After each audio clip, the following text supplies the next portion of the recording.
Good afternoon, students.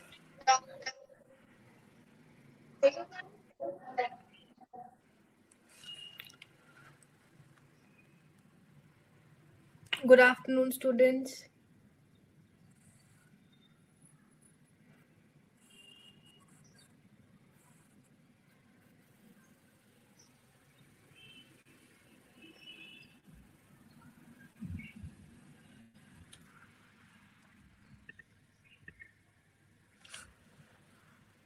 How are you all? So let's take 2-3 more minutes. Let's wait if there are more people to join the lecture, and then we'll start with the Constitution of India. Good afternoon, Kopal, Raj. Good afternoon, Pooja. Good afternoon, Shivani. How are you all? Hope you have studied a little bit on contracts yesterday from your textbooks.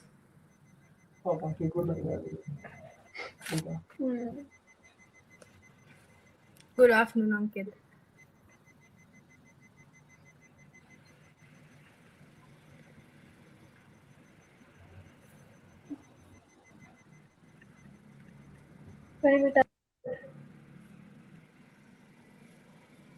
All right. Within 2-3 more minutes, we are going to start with today's lecture. Let's just wait if there are more people to join in. So yeah, till then, please. I hope you all are carrying your notebooks. You all are carrying your barat. You are carrying your pen. That's very important. Because because you were asking for hand notes yesterday and everything. So what I have done today is I am not sharing screen today. I will be just giving a regular lecture with my camera on and not sharing the screen, and whatever there will be important points and important or the case laws that I will be giving you, I would expect you all to write it in your notebooks as well. Okay, so I will keep on repeating the case titles and important terms which you should note in your notebooks. So please make sure that you are having your notebooks handy for my lectures. Okay, so for certain topics, I will follow the regular method, and for some topics, I can follow the PPT method also. So we will use a blend of both. Okay, so for today, we are going to start with preamble. Right? For preamble, there are multiple case laws, multiple angles, multiple terms that you need to know. So we will be dealing with each of them. Okay, and we will be focusing on each of them, and let's just wait for 2 more minutes. We'll start by 3-5 if there are more people to join, uh, so that I don't need to repeat and no one is at loss as well. So 2-3 more minutes, and then we are going to join with today's lecture. We are going to start with today's lecture. Yeah. So for the Constitution of India, the books that we can refer is V.N. Shukla. It's a hefty book, V.N. Shukla. If you want, I can write it for you here in the chat box. It's V.N. Shukla. That's a good book. It's a real good book. It's having ample material, ample case law, and one of the most authentic book. Please don't refer those thin books for Constitution at least. I would expect you all to, because we are preparing for judiciary. So if you see, I can make you see the book. Yeah, the book looks like this. This is V.N. Shukla. Okay. Yeah. So let's start with the first lecture on Constitution of India. The first topic that we are going to deal with is the preamble. Guys, we all know that the Constitution of India is, it is the most comprehensive constitutions of the world, right? It has original 395 articles divided into 22 parts and 12 schedules. So for people who will be writing prelims, okay, just note it down. I'm giving you 2 points here. That the Constitution of India, in originality, it contained 395 articles that are divided into 22 parts and 12 schedules. Now, there were certain articles that came into force on 26th November 1949, and the other, or I could say the rest of the articles, they came into force on 26th of January 1950. Okay, so these are certain points which we don't read, which we don't pay heed to when we prepare for our graduation exams. But for judiciary, these 2 points are very important. So I am giving you the article numbers which came into force on 26th November 1949.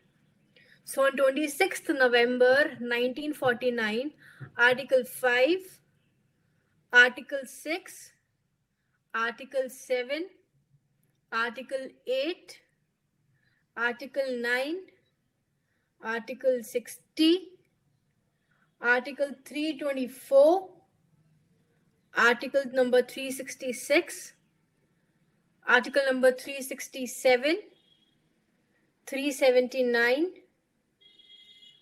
Article number 380, 388. I hope you all are writing them down, right?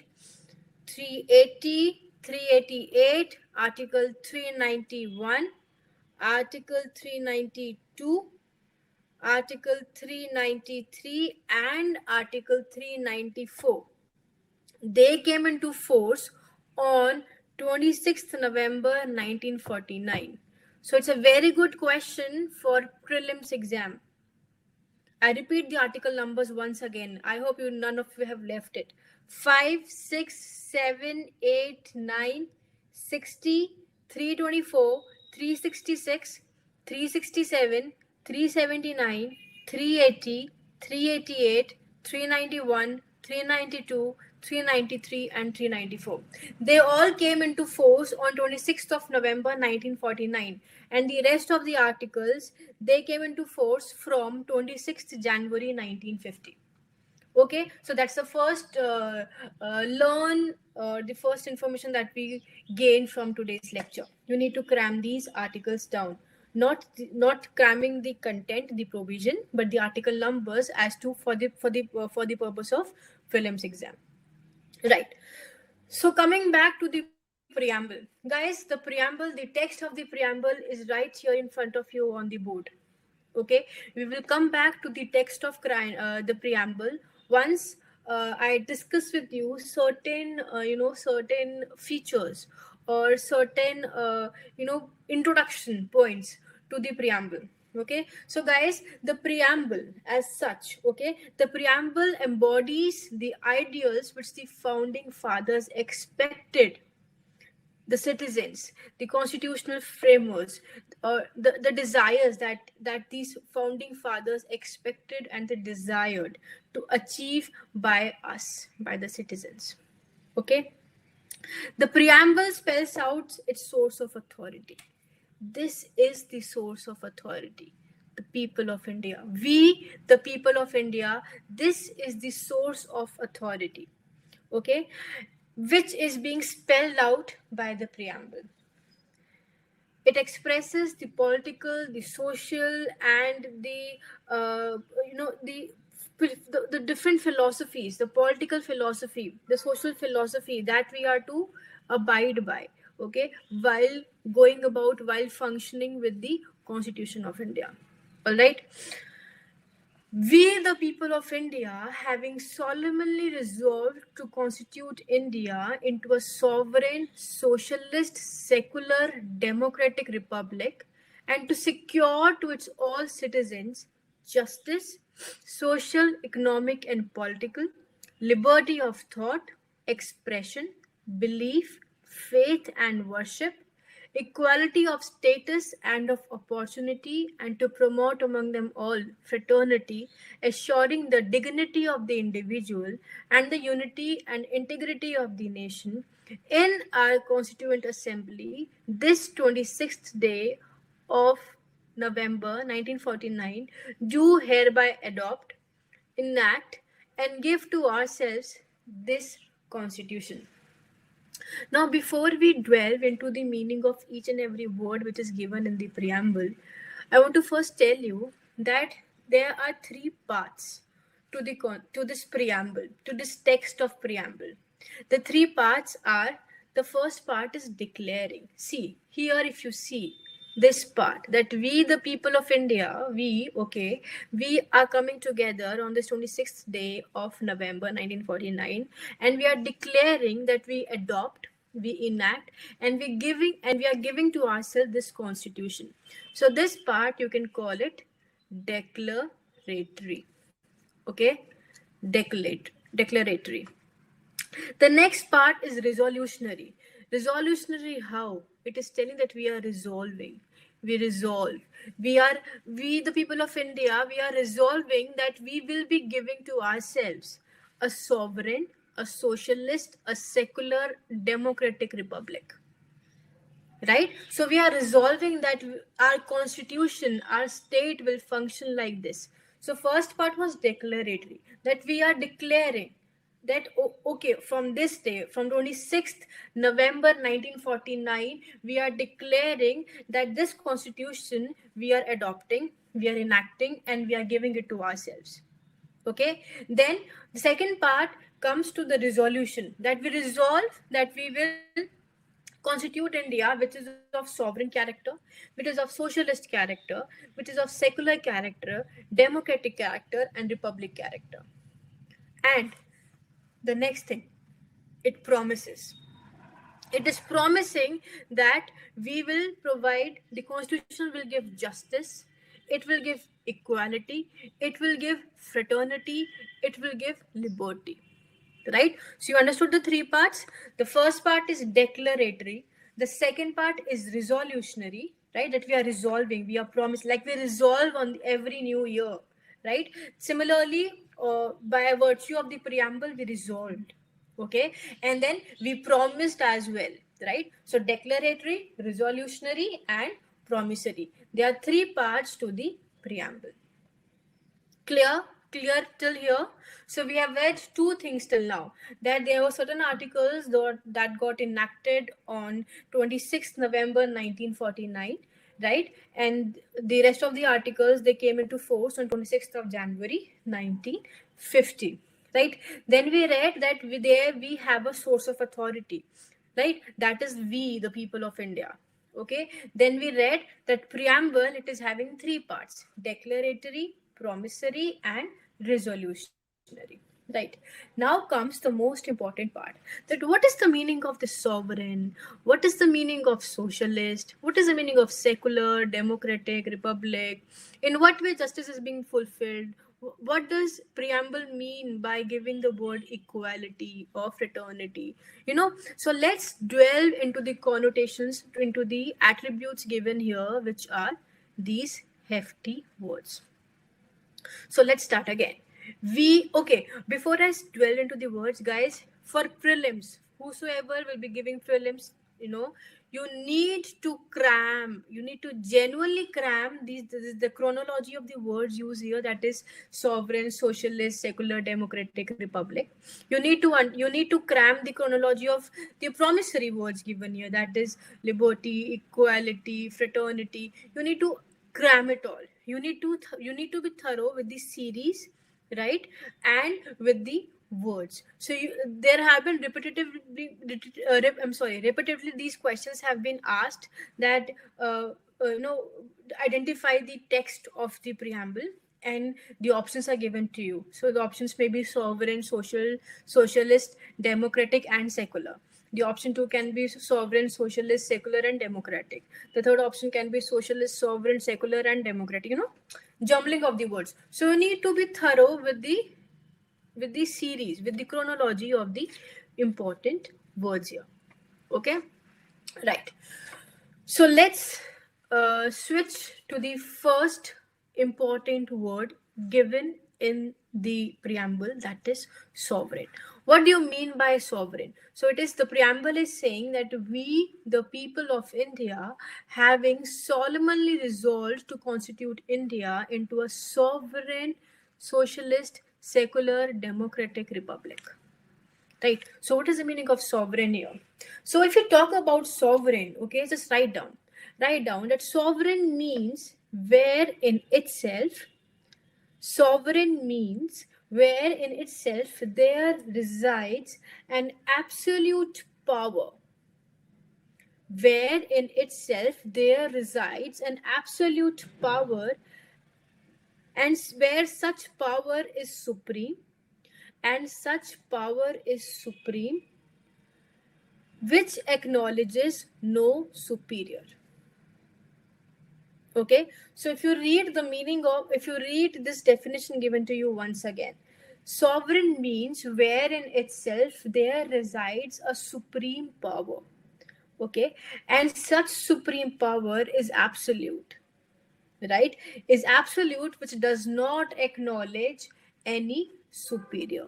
So if I say that there is no superior to me, I am wrong. There are many superiors to me. I'm working with lawpreneurs, I have superiors to me, right? Then lawpreneurs also, if you say it is having more sovereigns, right? It is having more superiors to it. So who is supreme in the nation? Right? So that everyone is having someone above the other, right? There's a lot of chronology there. So if you say that the center is supreme, I will say no, the center has to abide by the constitution, right? So then you say the constitution is supreme, but I say the constitution itself, it says that it is written by the people. So then who will be supreme? The people become supreme. Yeah. So we the people, right? We the people are sovereign. We the people are supreme. Right? Because we have given to ourselves this constitution. Right, Raza? Very good. So we the people, we are sovereign. So if we come back to the simple definition of sovereignty, you need to understand this. You need to start your paper like this. That sovereignty means where in itself there resides a supreme and absolute power which does not recognize any superior. Right? Then the next point, okay, or the next situation, or the next I would say the next issue that usually arises with sovereignty is that okay, I can say India is supreme, okay, but someone else who is a follower, who is a contender of international law, he will say, how is India supreme? India has given accidents to so many treaties, to so many human rights, right? There are so many international pacts that are being signed by India, right? UNO, for example. So whatever UNO says, India has to abide by it. So how can you say India is sovereign? To that, I will give you one contention. See, guys, we have India is sovereign. If India wants to accede to an international obligation, it is its will. If India does not want to exceed any international obligation, again, it is its will. No one can force India to come into conclusion, to come into pact with any international organization. Am I right? So in this way, we say that okay, in such a way also, India becomes, or the state becomes, sovereign. So there are two views with respect to the sovereignty. That the first view says that no state is sovereign because we have international obligations who are surpassing, who are ruling these nations, right? But on the other hand, we negate this argument, saying that the nations come into the international agreements only by virtue of they believing that they want to enter it. No one can coerce any state, any nation, or if you talk about India, no one can coerce India to sign any pact, to sign any treaty, to sign any international obligation, right? So in this way, we have two views on sovereignty, and we have two reasons why India is sovereign as well. Got it? Nevertheless, guys, in the domestic area, India is sovereign. The nation is sovereign, right? There we have the state has absolute sovereignty, right? No one from outside can come and say, okay, India has to amend the constitution, right? No president, no prime minister, no of any country, no one can come and say that India has to function like this, India has to function like that. No one can say that, right? So in this way, the state is sovereign. Clear? I want all of you to at least node to sovereignty till here, so that I can move to the next level of sovereignty. I hope you are clear till here. We have read with the meaning of sovereignty. We have read with the what's the status of sovereignty as of now, right? Like some people contend that India is the nations are sovereign, but some people negate that sayings on the grounds that we have international obligations acting, right? So in this way we have read these 3-4 points with respect to the sovereignty. But ultimately, if you talk about domestic scenario, definitely the state is sovereign, the state is having absolute sovereignty, right? Then there comes a usually asked doubt by my students, guys. I come across this doubt multiple times. When you go back and study your textbooks, you will find one line that India is a member to so many common to India is a member to Commonwealth nations, right? So whatever these Commonwealth nations decide, India has to abide by it. So how in this case India is a sovereign, right? So it has been expressly given, guys, that membership of Commonwealth nations, okay, I'm sorry, that does not detract India from being a sovereign nation. This has been expressly given because I've already told you, India became the member of Commonwealth nations as per its will. No one would have forced India to become the member, right? Again, coming back to the same point, right? So being a member of Commonwealth nation does not, does not give you the notion that India is not a sovereign. India became the member because it wanted to. No one would have ever forced it. Now when it has become a member, then because it wanted, right? So that now it has to abide by the different provisions. Otherwise no one can would have forced India to become the member of Commonwealth nations. Clear till here? Right. So let's come to the next point or the next angle with respect to sovereignty, which deals with division of sovereignty. I hope you are writing my pointers down. Right? I'm repeating one point again and again. So I hope you have written all of it. Please write all of these points, okay? So we are done with the meaning, we are done with the scenario, with the two views on the sovereignty.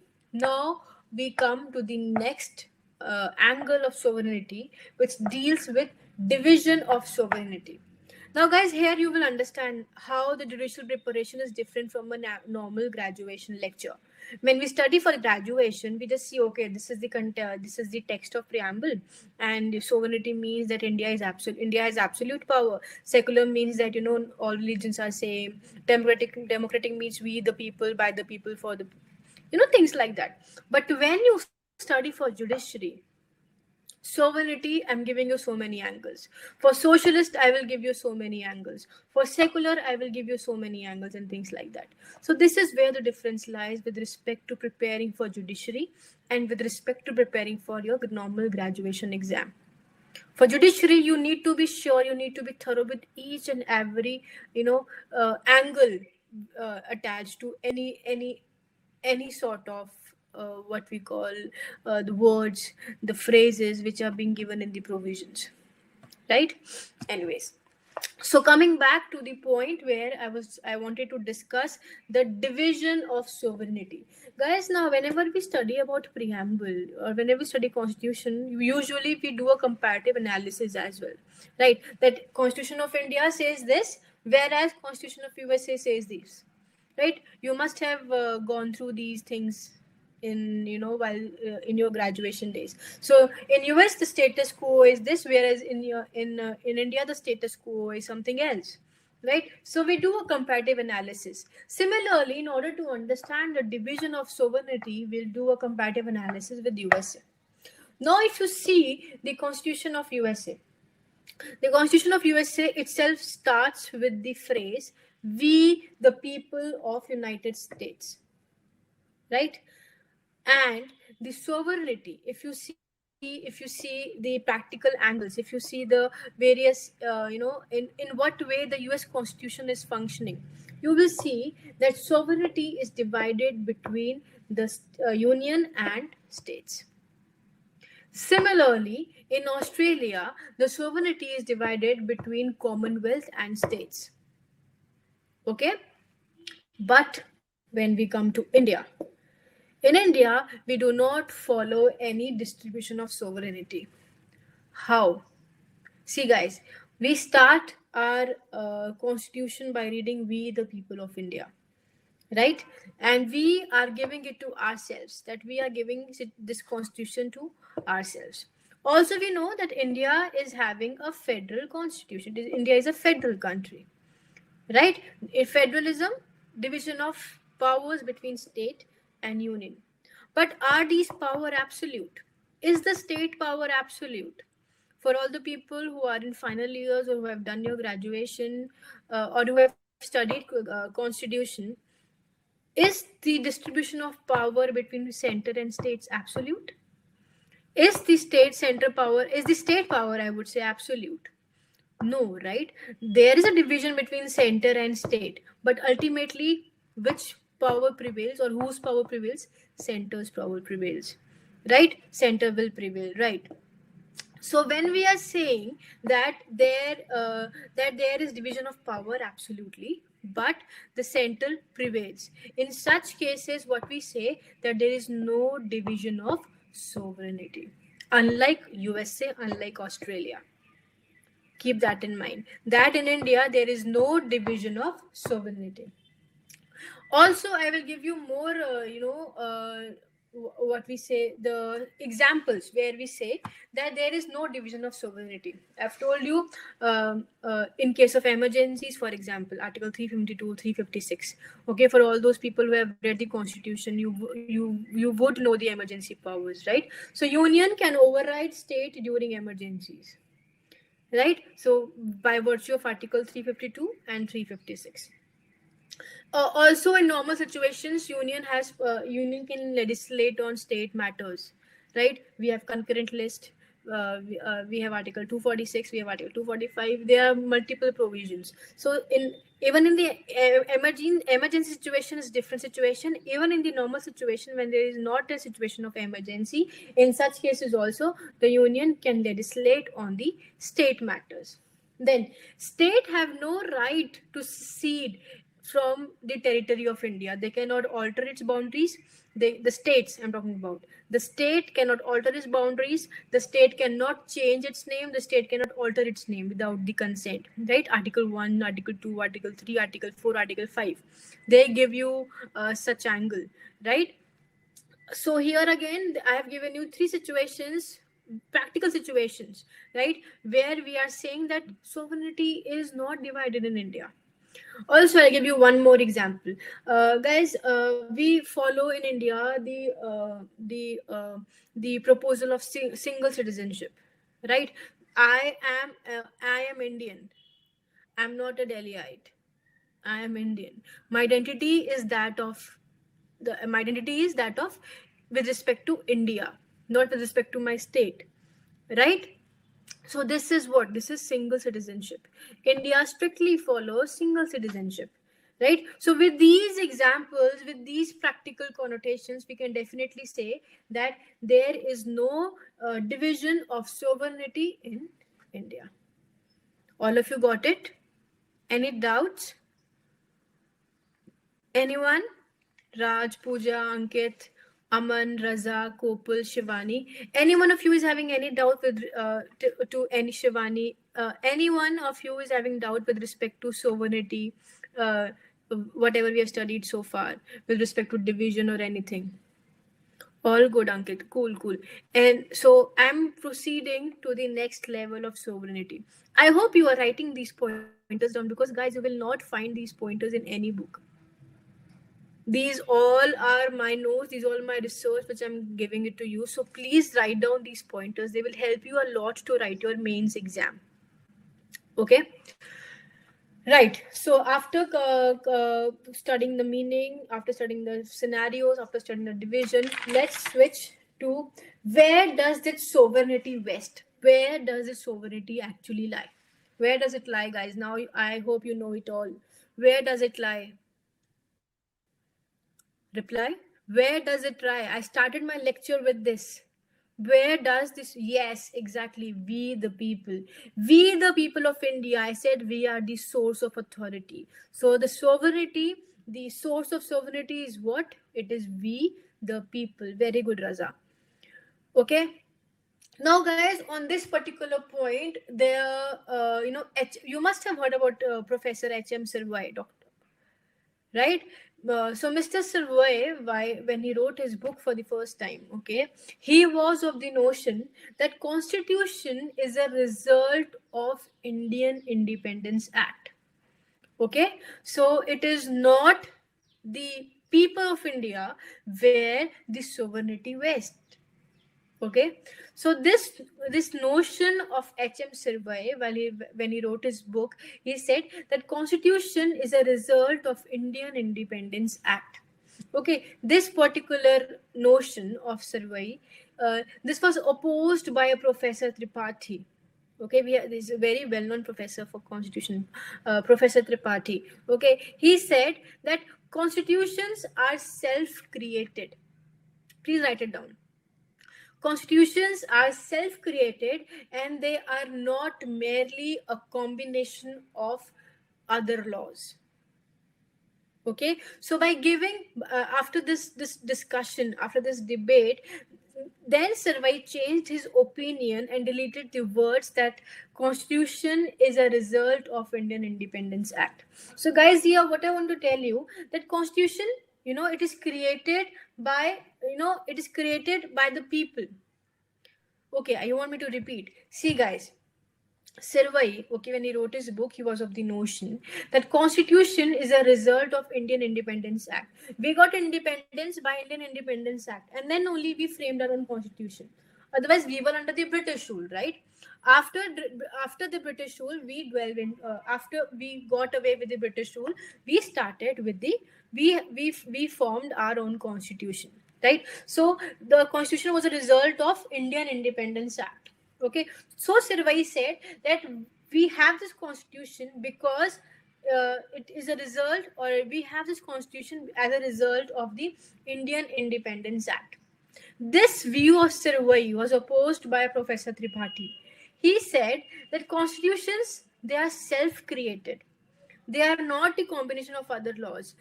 Indian Independence Act, if you see, it's a different act, right? So Professor Tripathi said that Constitution, it is not a result of Independence Act. It is created. It is self-created. Okay, it is created by the people. People are coming together, right? So after this angle which Professor Tripathi gave, then Sirvai then amended his opinion and he said, okay, yes, I was wrong, that in Constitution is not a result of Indian Independence Act, rather it is self-created one. Okay, so whenever we call or when we say that Constitution is a creation of all the people, right, and it is not a group of individuals who are coming together, or it is not the culmination of some old laws, some different laws of different nations, right? When we say that Constitution is self-created, we are referring that Constitution is autochthony. See, guys, autochthony means that we write it like this: autochthony. AUTOCHTCHONY.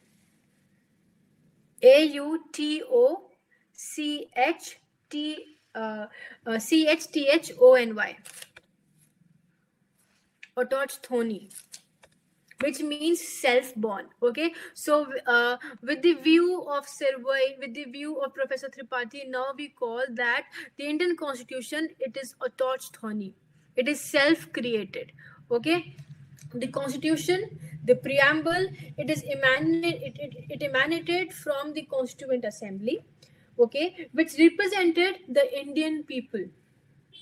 Therefore, we say that sovereignty lies with the people of India and not with the parliament, or not with the legislature, or not with the executive, anything. That is why we say that the sovereignty lies with the people. It is we, the people. Got the whole story of why do we call sovereignty as of belonging to we, the people? Everyone got it?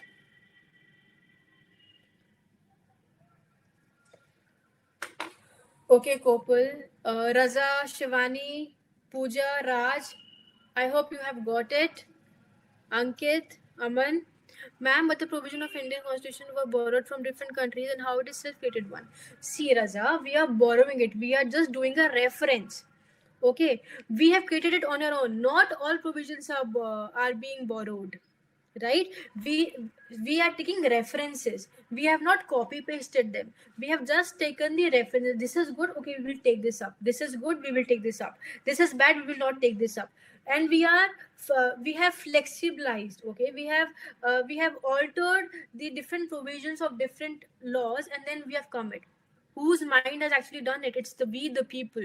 It was the founding fathers, right? They said that we will write our constitution in this way. Okay, so that is why, because collectively if we see, we are having a combination. So right, so that is why we call that it is autochthony. It is self-born. Okay, Raza? Okay, anything else? I'm giving you 1 minute. You can just go through different pointers that I've given you. Then we can proceed with the next point under sovereignty.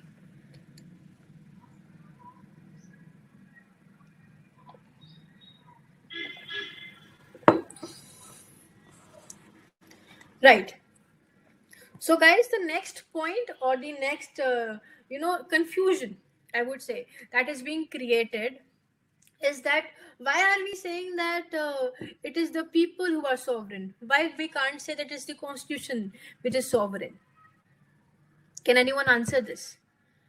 My question is, we say that it is the people. We, the people, are sovereign. Why we don't say it is the constitution which is sovereign? Raza is saying something. I want to hear her out. Constitution can be amended by legislature. Okay. I can partially buy this point because I have not delved into amendment so far, because it is made for the people. Ankit says. Again, guys, you can you are getting on the same page. I'm sure, Raza, Ankit. It is for the people. You are going on the same page, but I will give you a more refined answer to this. Guys, we say that constitution, okay, it is merely an expression. Please write it down. Constitution, it is merely an expression of people's sovereignty. The binding force of constitution is sovereign will of India, or sovereign will of people of India, right? So yes, because we are saying the constitution itself is for the people, right? It is made for the people, right? Ankit and Aman said it is for the people, it is made for the people, right? So ultimately, who are the sole owners? It is the people. So when we are saying, and I will also buy this point that constitution can be amended by legislature, which is a letter of part, definitely, Raza, right? So when we are saying that it is in the hands of people, they are saying that we have created it, they can amend it, and it is being created for the people, right? So we say that constitution cannot be termed as sovereign. It is the will of the people. It is the people who are sovereign. Clear? So I'm very impressed with Ankit, Aman, Raza. You nailed it, and I hope that you are understanding the concept of sovereignty well now, right? So that is why we say that it is not the constitution which is sovereign. It is the people which is sovereign. Okay.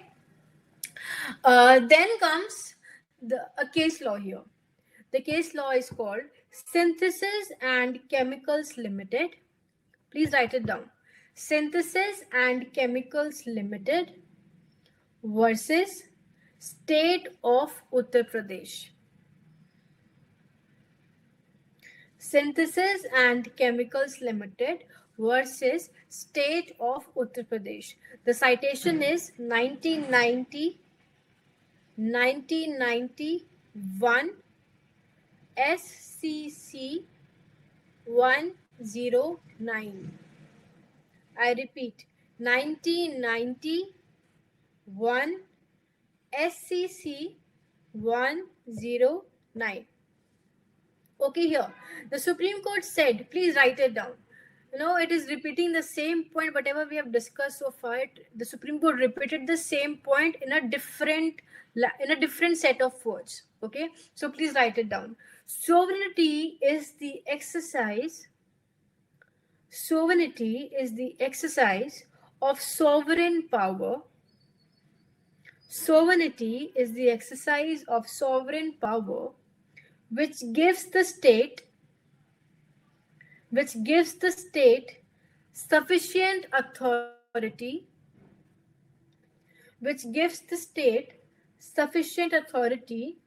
to enact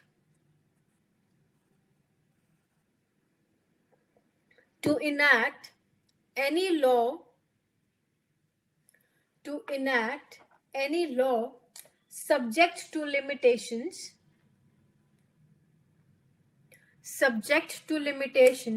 of constitution to discharge its function. Sovereign power is plenary. Sovereign power is plenary and inherent, which promote sovereign power is plenary and inherent, which promote health, peace, morals,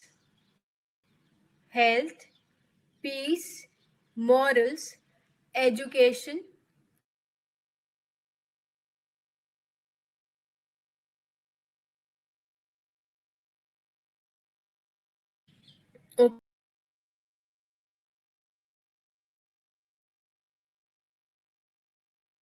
enact any law, we can amend any law, right?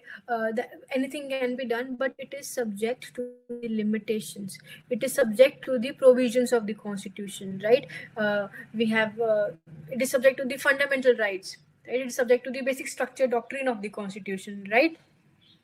So sovereignty is there, but ultimately it is the constitution limits, it is the fundamental rights, it is the basic structure doctrine, everything which is coming into picture, and it is within these ambit the sovereignty can be exercised. So you cannot say that if people are sovereign, they can do anything. Everything or anything can be done only subject to the limitations of the constitutional provisions. Okay. When we say that constitution is inherent, when we say that constitution is plenary, what do you mean by it? When we say that it is plenary, we mean that it is absolute, right? It is absolute, it is permanent when we talk about inherent, right? So sovereignty is absolute in the sense that it is vested in the Indian state by virtue of constitution, right? And we already know that Indian constitution can legislate on all the branches, right? Indian constitution can legislate on all the branches subject to the limitations given by the fundamental rights, by the basic structure doctrine. And we have already read that Indian constitution is merely an expression of the people's sovereignty. So again and again, we are coming back to the same point, that it is by virtue of these multiple angles, we are saying that it is we, the people of India, who are sovereign and not the constitution or not any ABC body under the Indian constitution. It is just we, the people of India, who are sovereign. Got the case law? Everyone? Aman, Shivani, Kopul, Raza, Pooja, Raj, have you all got it?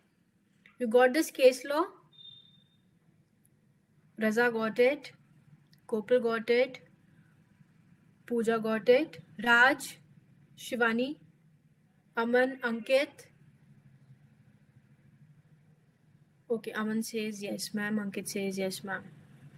All right. So I hope you all are on the same page, guys. I'm ready to invest more minutes to, this case, or more minutes, more time to any topic till here. I don't want to proceed with by waving off the previous, the topics or pointers. Please, I want all of us to go ahead together.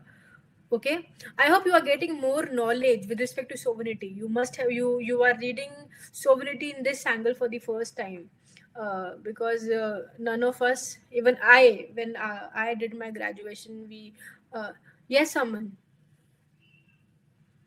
you want to ask something, Aman? Yes, I'm waiting for Aman to raise his query. Can we talk about different aspects of different state judiciary later on? Right? Just stick to the subject. The latter half an hour we will invest in your different queries. Okay. Anything with respect to constitution so far, we can entertain it here. Okay, Aman, we'll talk about it later. Right. So let's move to the next case law under sovereignty, which is called N. Nagendra Rao. I'm sorry, N. Nagendra Rao and Company versus State of Andhra Pradesh. N. Nagendra Rao and Company versus State of Andhra Pradesh. The citation is AIR 1994 SC 2663. AIR 1994 SC 2663. So here, Supreme Court said that how we use sovereign word today, it is different from the anarchic times. It is different from the older times. In the older times, okay, when we talked about sovereignty, the words like judiciary, the executive, the legislature, they formed the they superimposed the meaning of sovereignty. But when we talk about it today in the new times, it is we, the people of India, where the sovereignty rests. Okay, so it is different from the older times. The meaning of sovereignty is different. Earlier, we definitely considered, okay, we definitely considered sovereignty to be vested with the legislature, executive, and judiciary. But today, it is not the same. It is we, the people of India. Instead, today what we say is that the legislature, the executive, the judiciary, they are created to serve the people.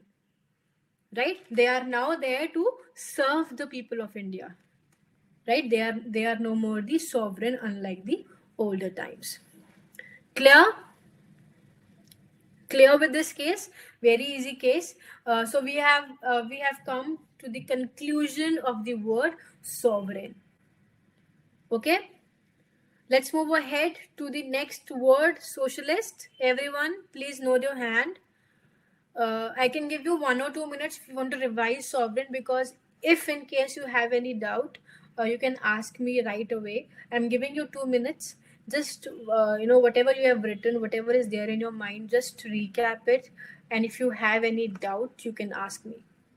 And I hope you all are writing the simultaneously the notes as well.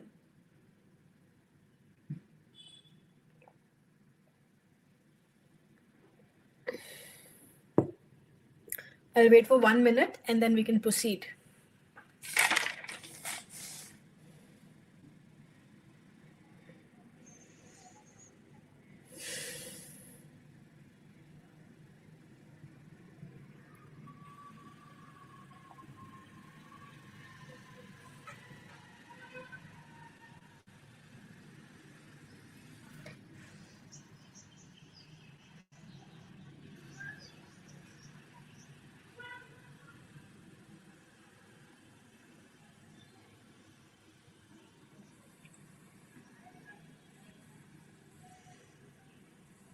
Few more seconds, then I'll start with socialist.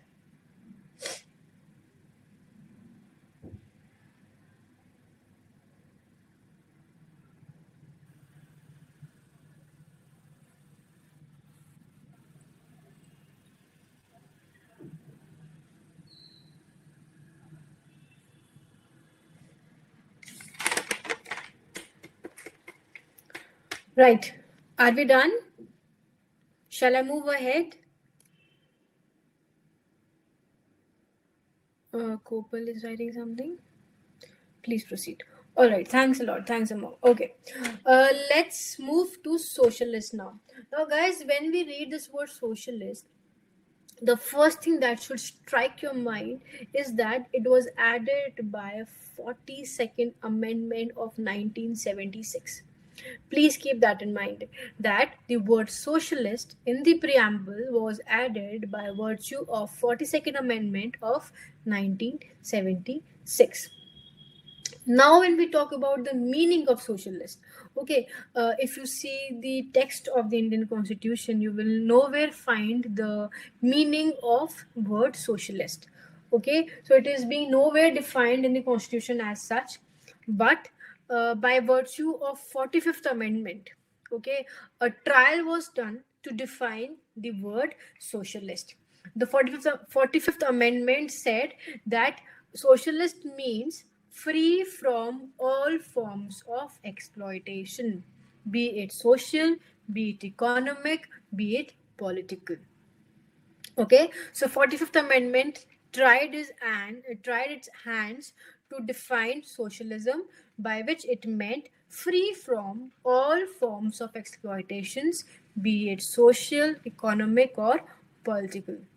However, guys, this definition has not been incorporated yet. Okay, if you see the text, if you see any amendment, nowhere the word socialism has been defined within the Indian Constitution. Now, what's the reason behind it? The reason is that there are different ideologies. Okay, there are different ideologies that are being attached with the word socialism. There is Marxian ideology, then Gandhian ideology. Every ideology has its own meaning of socialism, right? That is why the Constitution, the fa- the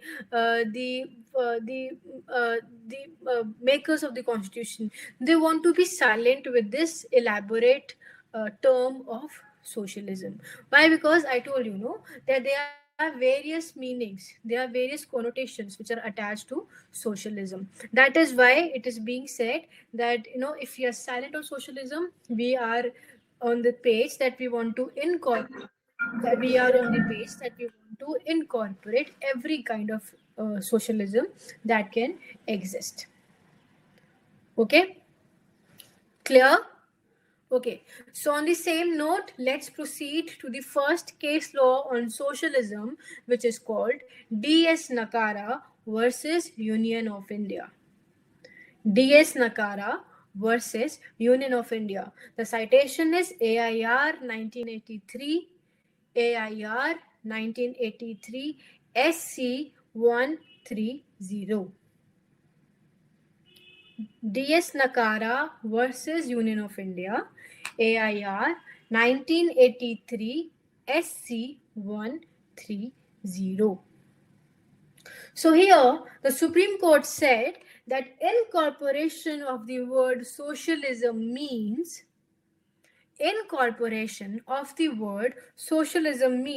elimination of irregularity of income, elimination of irregularity of income and status and standards of life. Elimination of irregularity of income and status and standards of life. Okay, so this is what Supreme Court had to say with respect to this case. Now, guys, when we talk about elimination of different standards of income and status and all these, this ideology of socialism is the Marxian socialism. Okay, when we talk about Marxian socialism, what we mean is that there should be public ownership. Okay, there cannot be private ownership, because when there is public ownership, that means equal distribution of the wealth and standards among the people, right? So this is what Marxian socialism means. Whereas when we talk about Nehruian socialism or Gandhian socialism, the aspects of their socialism are very different.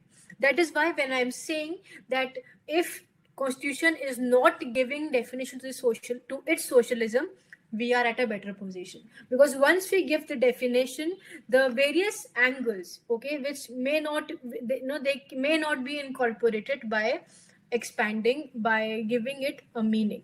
Okay, because socialism, it's a very vibrant character. Okay, it is very contemporary in nature. It keeps on incorporating more and more angles to it.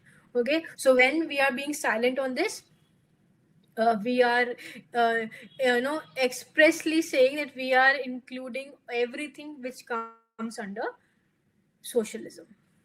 Okay, then comes the next case law under socialism, which is Delhi Science Forum versus Union of India. Delhi Science Forum versus Union of India. It's a very celebrated case, and I hope the constitution students know the facts of the case. Anyone who can give an attempt on what was this case about? Very celebrated case. Anyone? I'll give you the citation before that. 1996 to SCC 405. 1996 to SCC 405. Anyone who can try their hand on the facts of the case? In this case, giving of contracts to private parties, giving of telephonic contracts to private parties was challenged back in 1996. Telephonic contracts, okay? Right. So you can you can read the facts of the case later on. I've just hinted you that, the telephonic contracts, like that we are struggling with today, Geo and everything, when they were given to the private parties, that was challenged then. So in that case, Supreme Court said that Constitution does not lay down economic policies. Please write it down. Please write it down. So it's a very celebrated judgment. Supreme Court said that Constitution does not lay down the economic policies. The privatization of telecom sector cannot be held invalid. The privatization of the telecom sector cannot be held invalid on the ground that it is contrary to the idea of socialism. Privatization of telecom sector cannot be held invalid on the ground that it is contrary to the idea of socialism. Indian socialism is different from Marxian socialism, like I was talking about before, right? If we close the brackets of socialism by giving it the notion of Marxian socialism or Gandhian socialism or Nehruian socialism, we will be left untouched with the benefits of the broad definition of socialism, right? So the positive side is that socialism, when we are not saying anything, we are meaning that everything and anything that comes under socialism is being secured. Yes, Kopal is writing something. I want to hear it. I'll repeat the ratio. Ma'am, please repeat the ruling of the case. Okay, I was doing that only, Kopal. Yes, please. Supreme Court said that Supreme Court said that Constitution does not lay down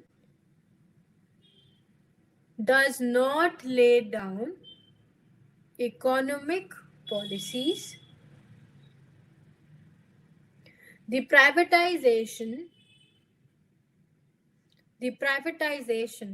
of telecom sector cannot be held invalid.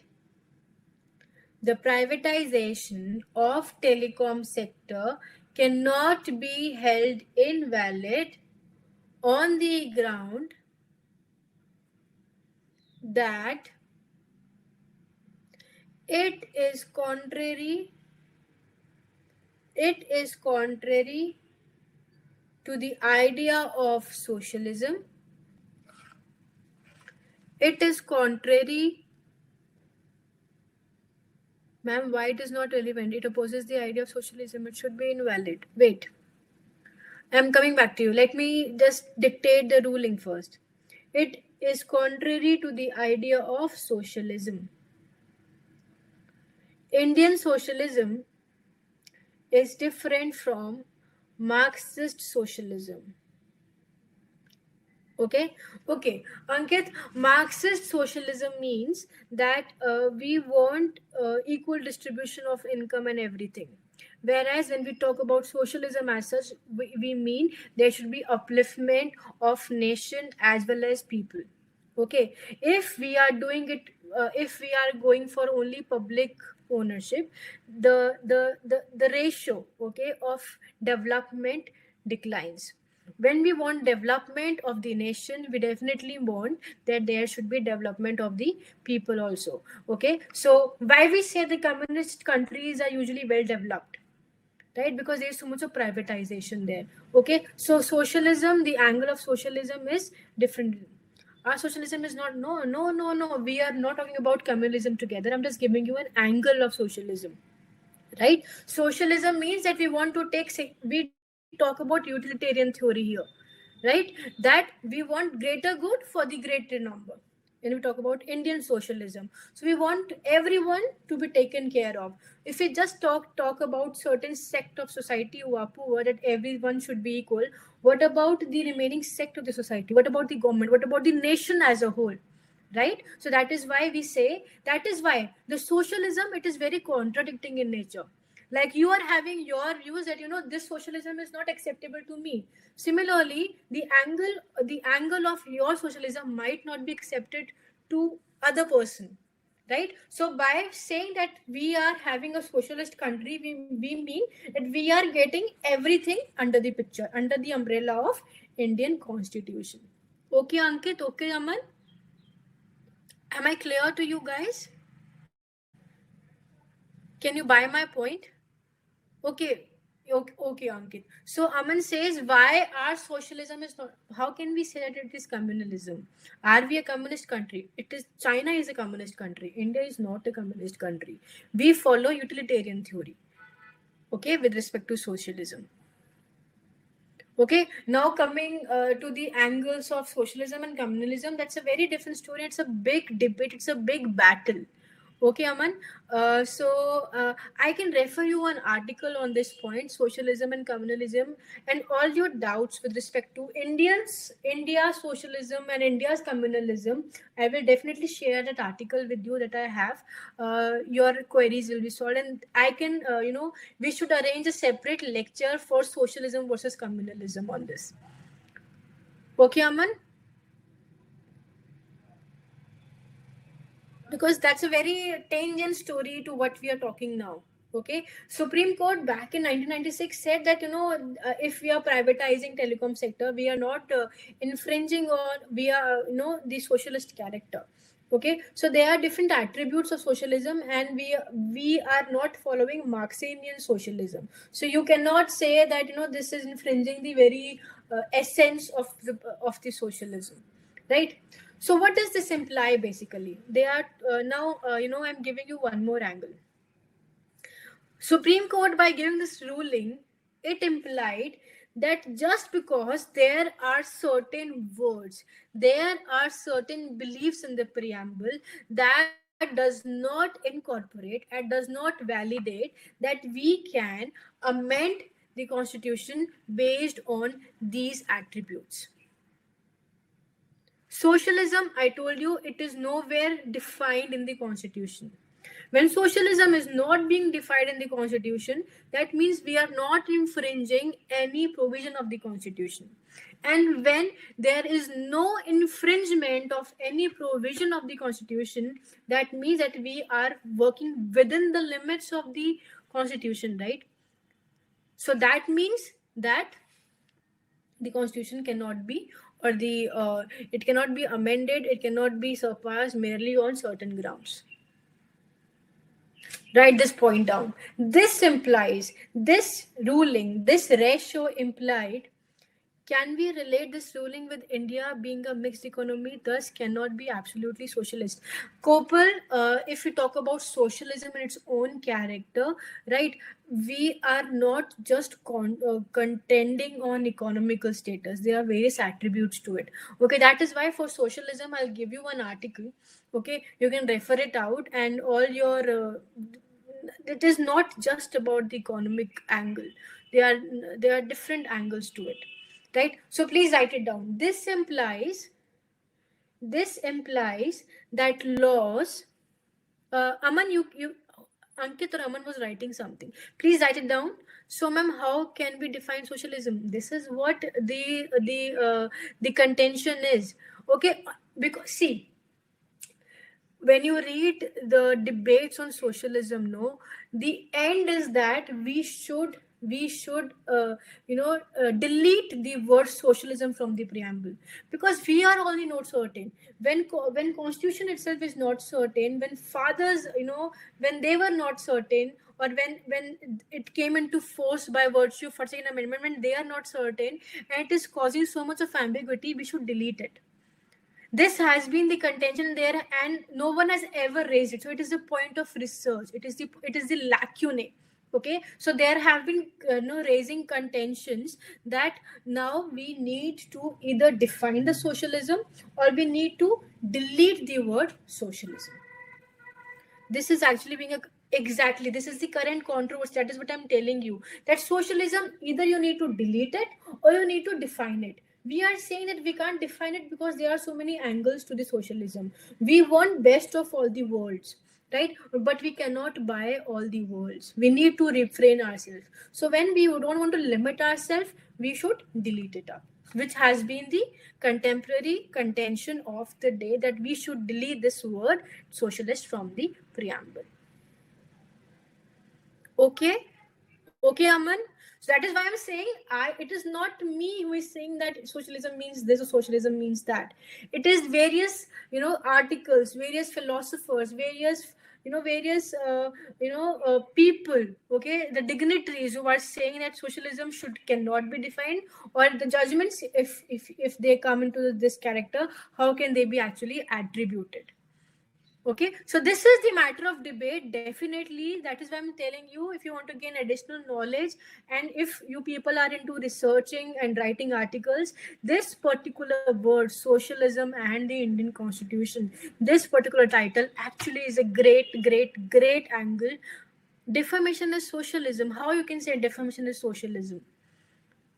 Guys, again, socialism, can we do it later on, because we need to wrap up with the preamble also. Socialism will take our entire day, and we still will not be content with the knowledge of socialism.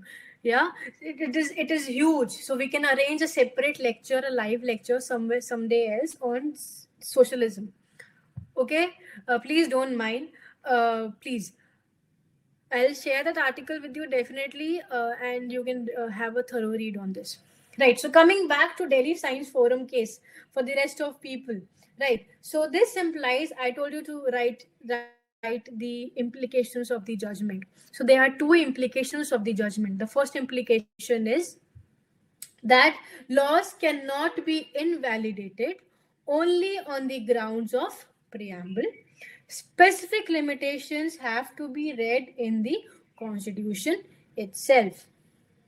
The second implication, secondly, socialism will be attributed with different meanings unless necessity arises to delete it.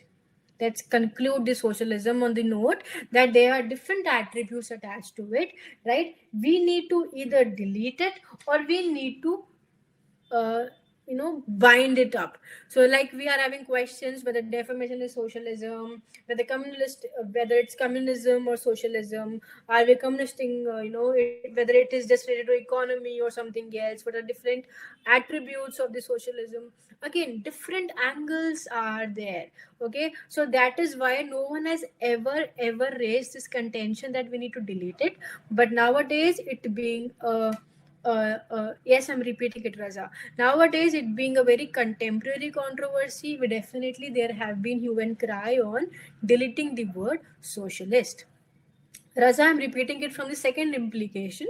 Second implication said that secondly, socialism will be attributed, socialism will be attributed with different meanings. Socialism is attributed with different meanings unless a necessity arises to delete it. So these implications are a part of 1996 judgment. When we read the 1996 judgment, we imply to these pointers. And second pointer is what is we are facing today on the contemporary scenario. Clear, everyone? Okay, everyone, are we on the same page with socialism? Shall I move ahead? Okay, Aman. Pooja, Ankit, Kopul, Raza, Pooja. Who else is there? All right. Yeah, that's great. I hope you are getting the attributes attached to socialism and sovereignty. All right. Let's move ahead to the next angle of socialism. So when we say that it was added by a 42nd amendment in 1976, do we mean that we didn't have the character of socialism before the word was added in the preamble? We did have. Yes, it was DPSP. It was Article 39B and C, which give you the notion of social and economic liberty of the people. Very good, Raza. Very good. I'm really impressed. Okay. So addition, how can we, what can we say, right? It is very much there in the DPSPs, right? So addition of the word socialist in 1976 is a mere declaration of something that we already had, that was already there, right? So addition of the word socialist in 1976 is a mere declaration of something that was already there. Clear till here? Right? Are we on the same page? Shall we move to the next part of the preamble or the next important word of the preamble, that is secular? Any doubts? I can give you one more minute just to cross verify, just go through again the pointers that you have written in your notes, and then we'll start with the secularism.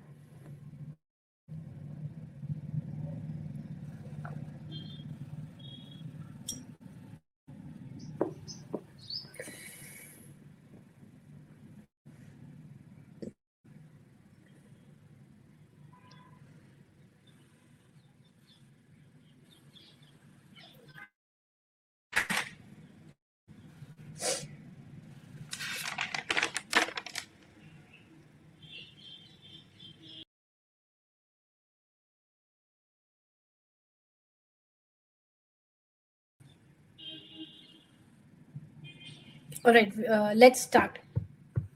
Secularism again is the word which is being added by 42nd Amendment of 1976.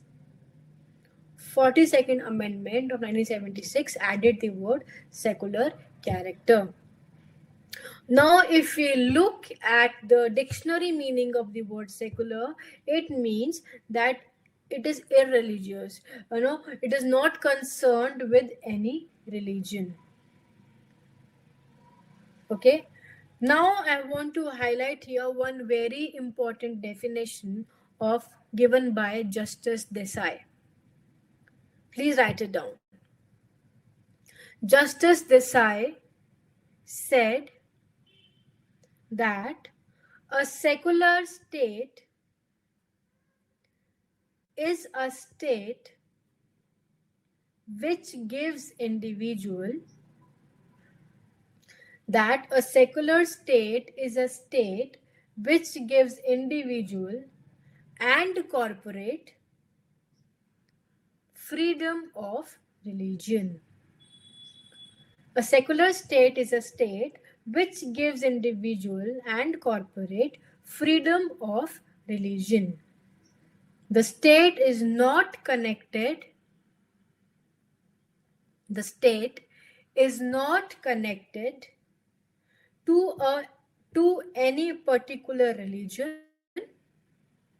The state is not connected to any particular religion, nor does it seek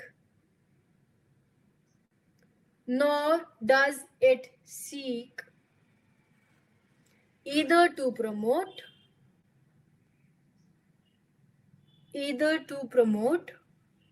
or to interfere with the religion. Either to promote or to interfere with the religion. A secular state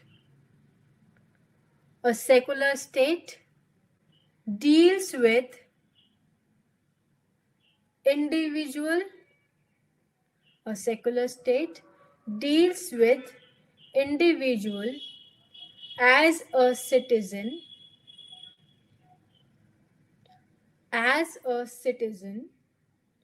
irrespective of his religion.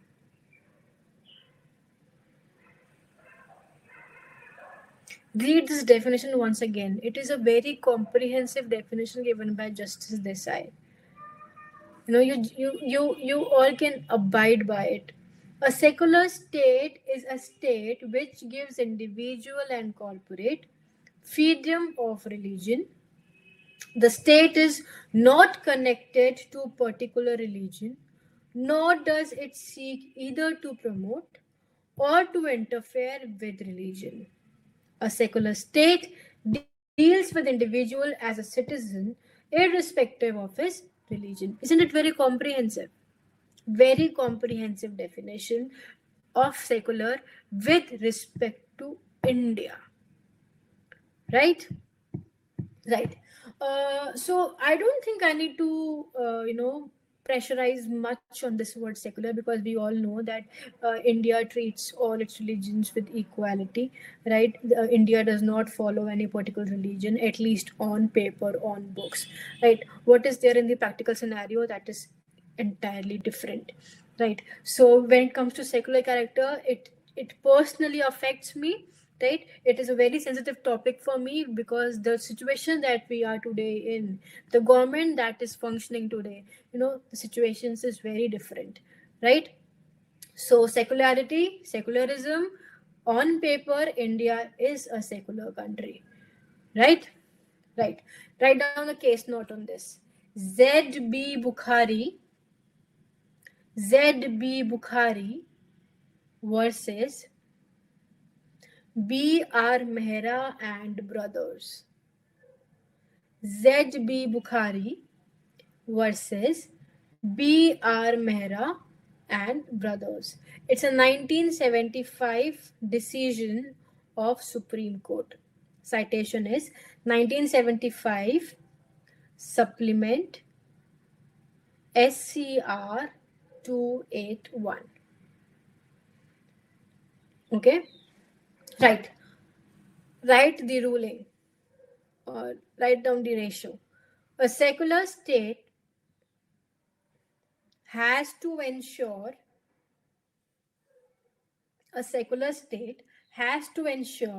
that there is no discrimination within the state on the ground of religion.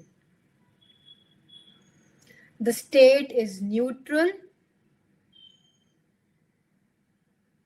A secular state has to ensure that there is no discrimination within the state on the ground of religion. The state is neutral. and impartial in extending the state is neutral and impartial in extending its benefits to citizens of all caste, breeds, and religion.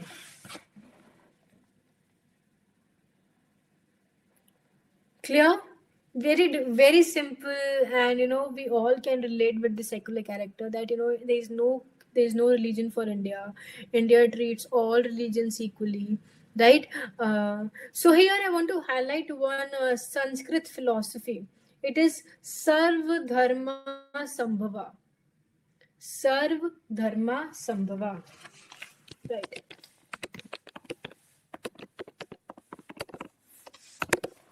Sarva Dharma Sambhava, which means equality of all religions. Equality of all religions. I want to highlight one more Sanskrit philosophy here. It is Dharma Nirpeksha. Dharma Nirpeksha. So guys, Sarva Dharma Sambhav means that equality of all religions, whereas Dharma Nirpeksha means that state neutrality in the matters of religions. So here this means state is neutral. Okay, so state neutrality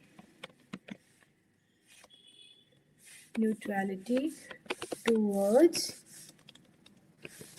matters of religion, and this Sarva Dharma Sambhava means that there is equality of all religions. Now, what do you think is a better idea? Equality of all religions or state neutrality towards matters of religion? Which is a better idea? Anyone? B. Ankit says B. Anyone else? State neutrality. Raza.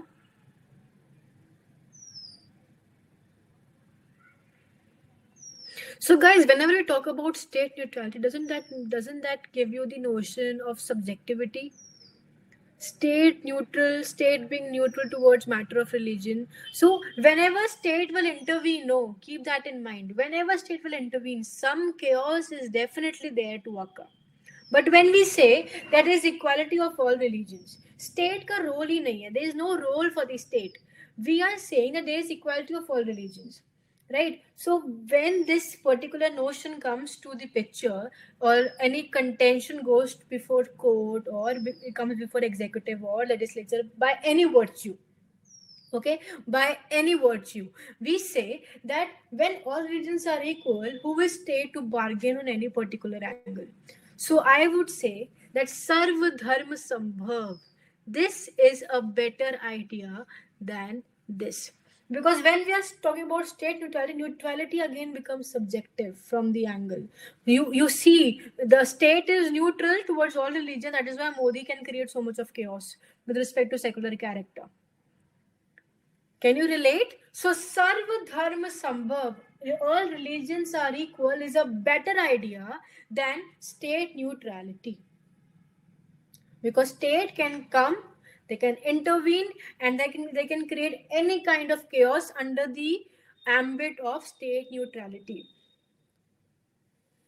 Are you able to buy my point on this angle? So I would definitely say that Sarva Dharma Sambhav, it's a better idea instead of saying that state can intervene or state is neutral towards any angle or towards all the religions. Alright, so Sarva Dharma Sambhav is a better idea. Clear? Right. So the next, I would say the next attribute towards the secular character that I want to mention here is that Indian secularism, okay, it sought to establish a rational synthesis, okay, between legitimate functions of the religion and legitimate and expanding functions of the state. So, Indian secularism basically means that what are the legitimate functions of the religion and the legitimate and expanding functions of the state, they should be synthesized. On this angle, if we talk that we are taking ideology of dharma nirpeksha, and we say that okay, we know the state functions are expanding, right? We also know that there are certain functions of religion that are bound, that they are customary, right? So if we talk about state neutrality and expanding functions and the functions of religion, isn't it again a controversial situation? I want to, justify the philosophy of Sarva Dharma Sambhav. That is why I'm taking this point out. That the legitimate expectations of the religion, okay, if we take this into consideration with respect to the equality of all religions, right, then state expanding functions will be at side. Are you getting my point? So that is what when we talk about secular character, we want to synthesize the legitimate functions of the religion with the legitimate and expanding functions of the state. Okay, this is what secularism in the state of India would mean. Are we on the same page, everyone? Pooja, Raza, Kopal, Aman, Ankit. Are we on the same page? Have you got it? Just roger this in your mind. That secular character is basically, we are saying that all religions are equal. That's it. And whatever additional textual knowledge that we have, that we need to expand, we need to synthesize, we need to balance out the expanding functions of the state with the legitimate functions of the religion as well. So we need to jerk a balance between both of these attributes. Okay? Right. So there are multiple case laws attached to secularism, be it S.R. Bommai, Keshavananda Bharti, Minerva Mills, R.C. Pondyal case, very celebrated and, landmark cases. All these cases, with respect to secularism, if we talk about, they all mean that secularism is the basic feature of the Indian Constitution. Secularism is the basic feature of Indian Constitution. This ratio has been given by multiple case laws, which are number 1, S.R. Bommai versus Union of India in 1994, Keshavananda Bharti in 1973, Minerva Mills in 1980, and R.C. Pondyal versus Union of India in 1993. Okay? Right. Now I want to come to the last angle of secularism. That is, there are two aspects of secularism in the present sense. Very important. And this has been a question asked in mains exam of one of the state. I don't remember. That what are the two aspects of secularism in the present sense with respect to Indian situation? There, the two aspects are negative aspect and the positive aspect. The negative aspect says that state cannot interfere in any religion matter. State cannot interfere. Negative means that there has to be not in that, right? So state cannot interfere in any religion. And positive aspect says that state need to take care of the necessary steps for ensuring equality of religions. Okay, so if state makes certain measures to protect the minority religions, within the constitutional limits, that is very much allowed within the secular character. Clear? So there are two aspects, positive, negative. Negative means that state cannot interfere. Positive means that state need to take necessary steps to ensure that there is equality of religions. Clear? Are we clear? Are we all on the same page? Please reply, guys. Pooja, Raza, Kopul, Amman, Ankit. Raza says yes. Aman says yes. Ankit says yes. Thank you. Kopul, Pooja. Okay, Kopul says yes. Pooja. Do we have Pooja in the house?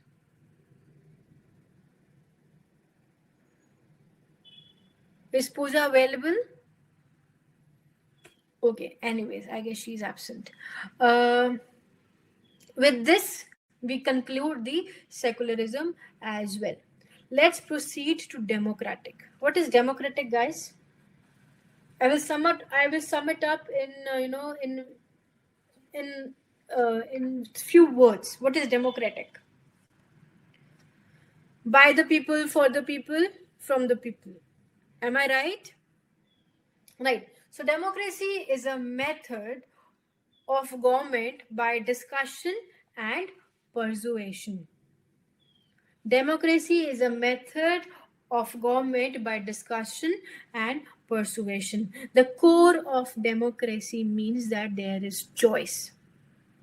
Okay, wherever there is choice, that means there is democracy, right? And there have been multiple angles, multiple lines, multiple notions of the people or of the groups, and whatever is the majority, that is the action, that is the notion of the public, right? So again, it's just the people, by the people, for the people, which is what we mean by democracy. All right. So with respect to democracy, the case law, if you want to write, it is Keshavananda Bharti, versus State of Kerala, 1973 decision, a celebrated case, wherein again the Supreme Court touched upon the angle of democracy, and it said that constitution presupposes the representation of the people, and the concept of democracy is visualized by the constitution itself, right? So there is a presupposition of democracy within the constitutional limits. This is what was held in Keshavananda Bharti case with respect to democracy. Okay. Now comes the next part, that is republic. What is republic?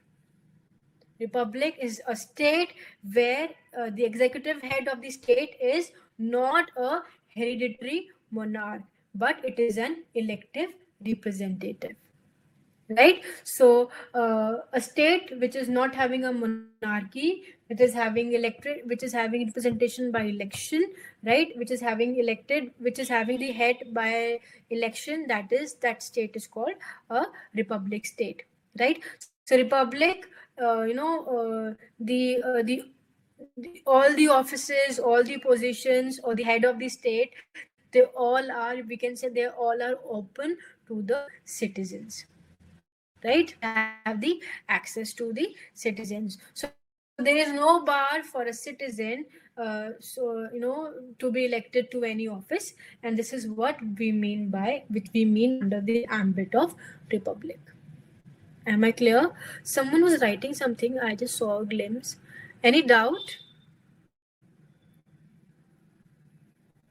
Any doubt? You can write it up. I guess it was Kopal.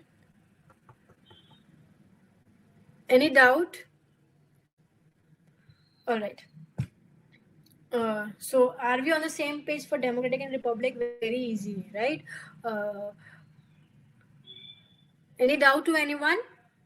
Right. So with this, we come to the resolution. We come to the end of the resolution part, that we resolve India to be sovereign.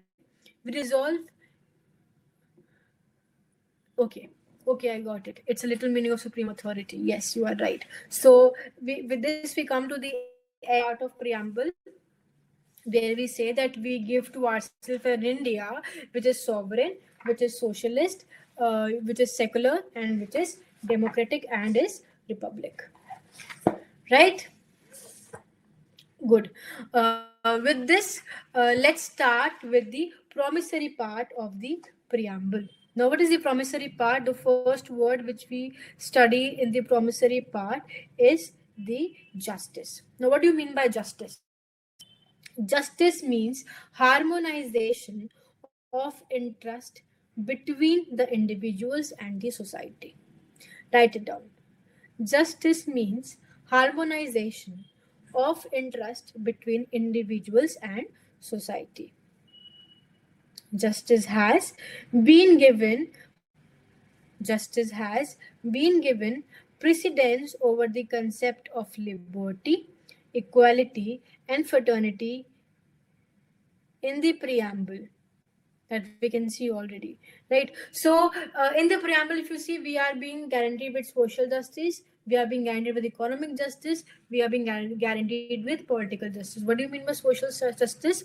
That there cannot be any disparity on the basis of caste, color, creed, standard, or finances, right? With respect to economic, again, you cannot economically discard someone, right? If someone is poor, whether someone is rich, they all are equal. They all should have access to the justice in the similar manner.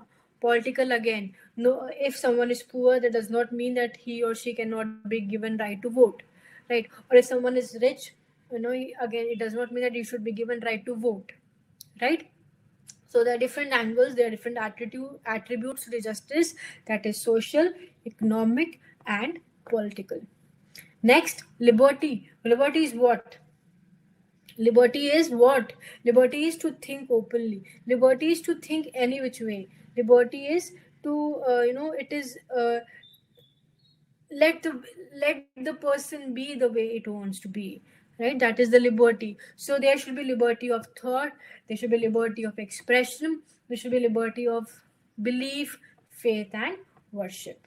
Similarly, equality, there's all these, liberty, justice, equality, they all are given in the provisions expressly by virtue of different articles, right? So I don't want to stress it here, because once we read equality, right to equality, once we read liberty, once we read the quotes, right, then there we will have all these aspects in detail.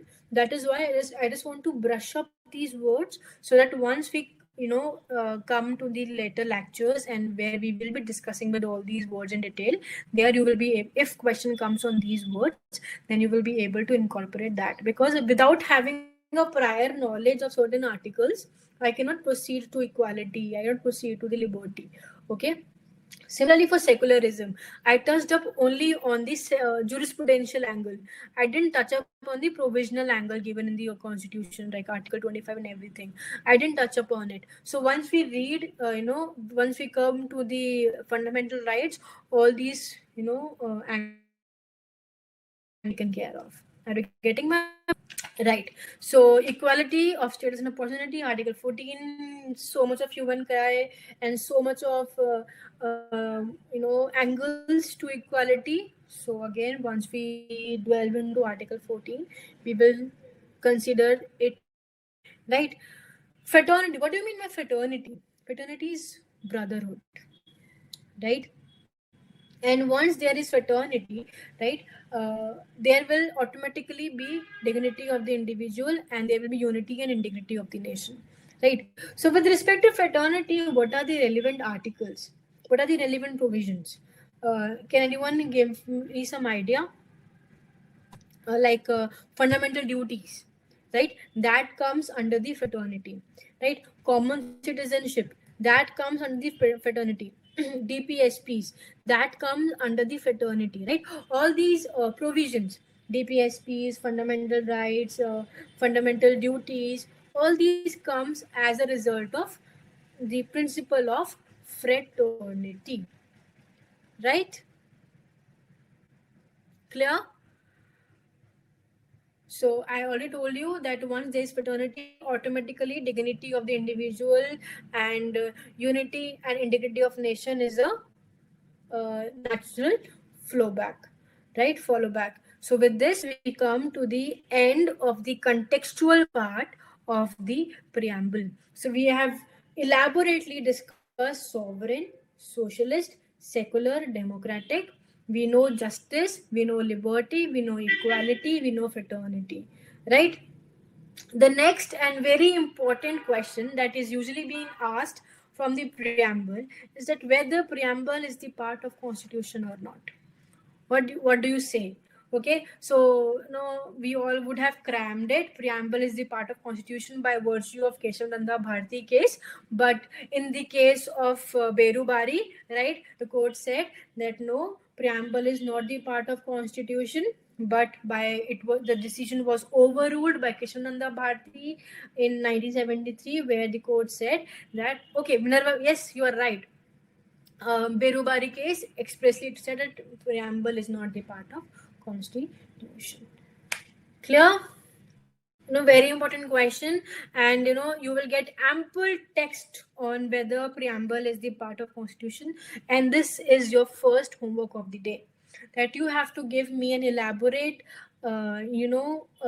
answer, okay, written answer. That is the research you have to do and prepare your answer, that whether preamble is the part of constitution. You know the crux of it, you know everything on it. How, if suppose this is the question in your mains exam, how will you attempt it? That is your first assignment of the day.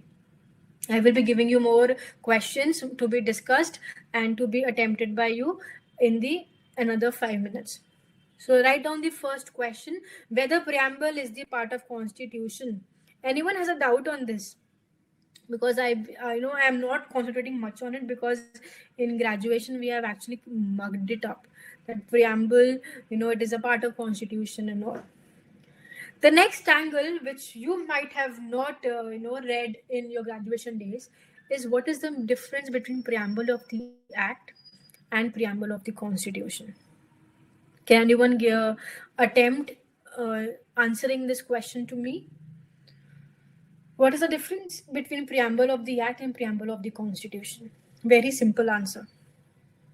See guys, the preamble of the constitution, okay, it was passed, it was laid down in the similar manner like the constitution was enacted. But with respect to the preamble of the act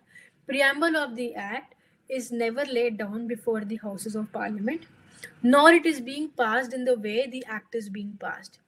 Okay, unlike the preamble of the constitution. So we say the preamble of constitution is more pious, is having a more value than the preamble of any act. Keep that in mind. Okay, I hope you have learned in the lecture today. With this, we come to the end of today's lecture. And now I want to show you the question bank that I have prepared with respect to the preamble. So these are the questions that might be asked from the preamble. So please take a note of it. So let's look at it. A general concept of preamble, right? If we talk about general concept of preamble, right, we say that it is the spirit of constitution, it is the trailer. If constitution was a movie, the trailer, the preamble would have been like that.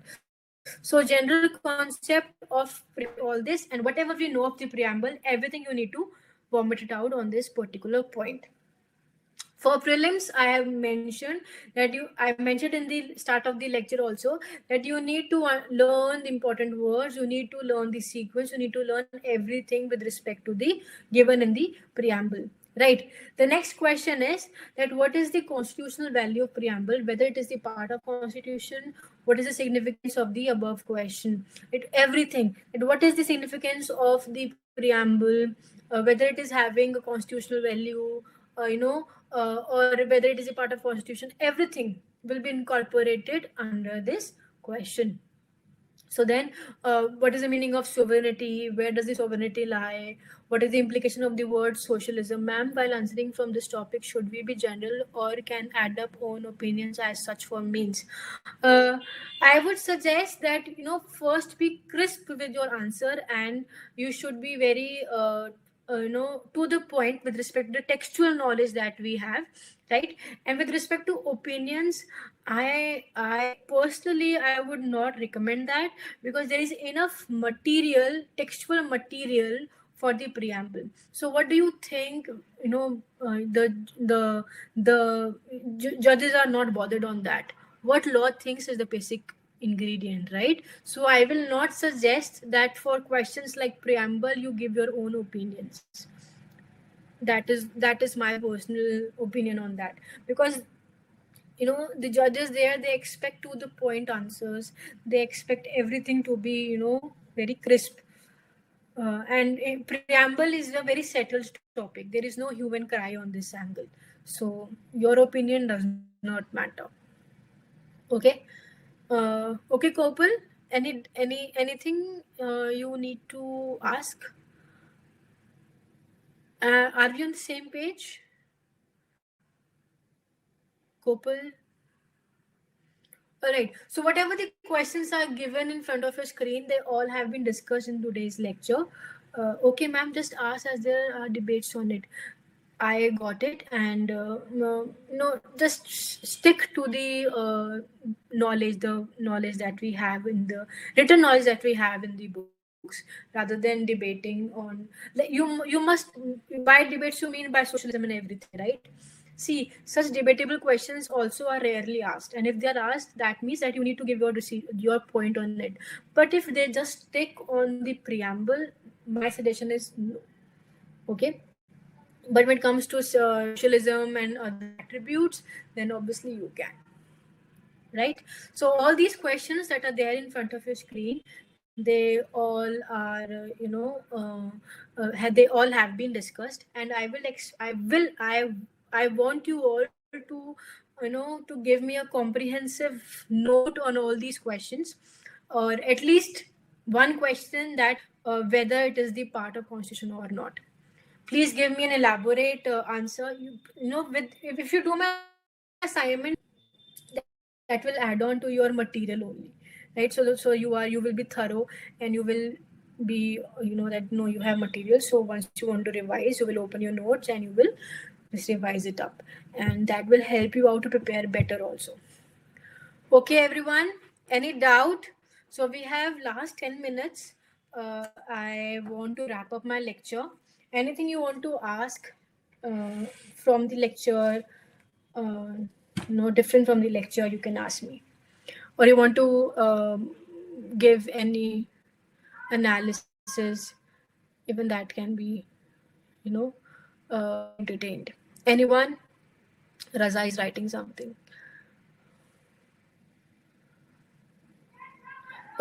You will write your answers, and you can share those answers with Ronak sir, and Ronak sir will then forward those answers to me. I will check them up and will give you inputs in the next lecture. Okay, so please, ma'am, what is your take on BCI 3-year necessary for judiciary paper? See, I say that. If they want to give this 3-year rule, then why will anyone sit for civil bench, right? Junior bench. If anyone wants to practice for 3 years and then he wants to write the judicial papers, why not the junior positions? Why not the senior positions then? This won't be. No, I don't think this rule will be made applicable. This is just a notification released and it will be nullified, I think. Don't worry. The government is going mad these days. So, let BCI also show its importance. Don't worry. You do your part, guys. Rest will be taken care of by the fate and by your karmas, I would say. Don't worry on that. You do your part. And if this, and let's look at the positive side also. If this rule is being implemented, guys, this is actually one serious issue. See, these the graduates. Okay, you graduate, you sit on the bench, you don't realize the value of the senior advocate who is standing before you, right, and contending and presenting his case, right? You make a mockery of it. Okay, so there is actually one practical, but that rarely happens, and when it happens, it is very degrading for the senior advocate who is standing, or be it any advocate who is standing, there. So let's look at the positive side, and if you have this 3-year rule, you will have more exposure to the legislations, to the actual practice that happens in the court areas, that happens in the premises. You will have a better knowledge of, and the charm of sitting, on that bench, and just feel that your colleagues will be there, contending before you. Even that charm is different, so don't worry on that. See, everything that will be done, no, that will have certain positive aspects to it.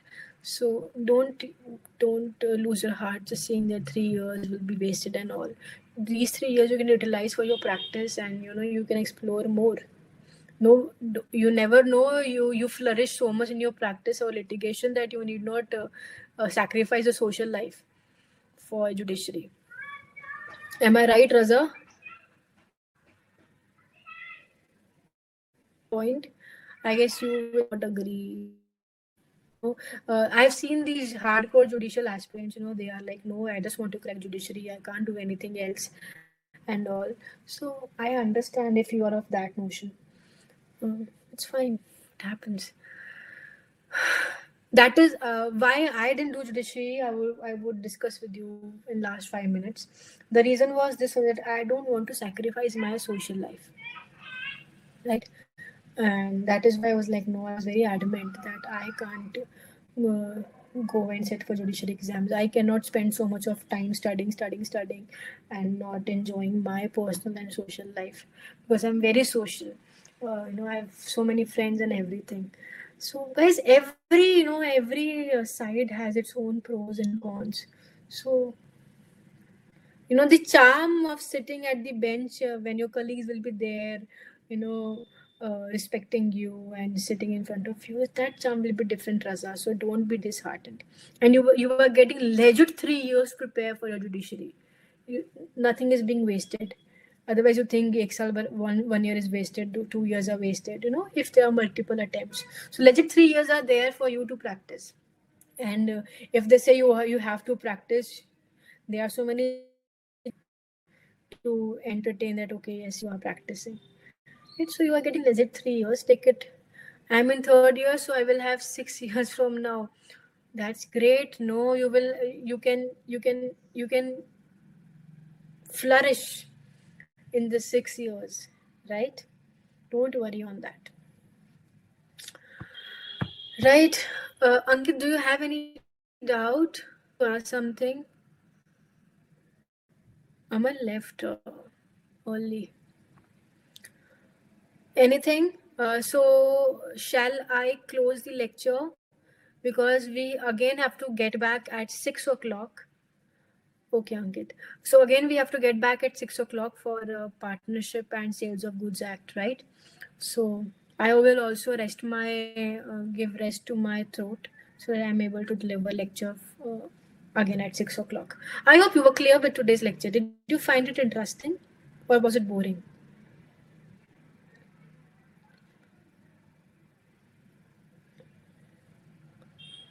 Raza, Kopul, Ankit, do you want to? It was good, ma'am. Okay, thank you. Thank you, Kopul. Thank you. It was helpful. I'm glad you find it helpful, Ankit. Thanks a lot. So you solve these questions. Please try. All. If you give me a concrete note on today's lecture, that would also suffice. Please forward your answers through Ronak sir to me. I will evaluate them and will help you out. And I will also help you out in how you can refine in delivering your answers. Okay. So, see, for Constitution, let's end it for today, and we will meet up again for Constitution on Monday now. Okay.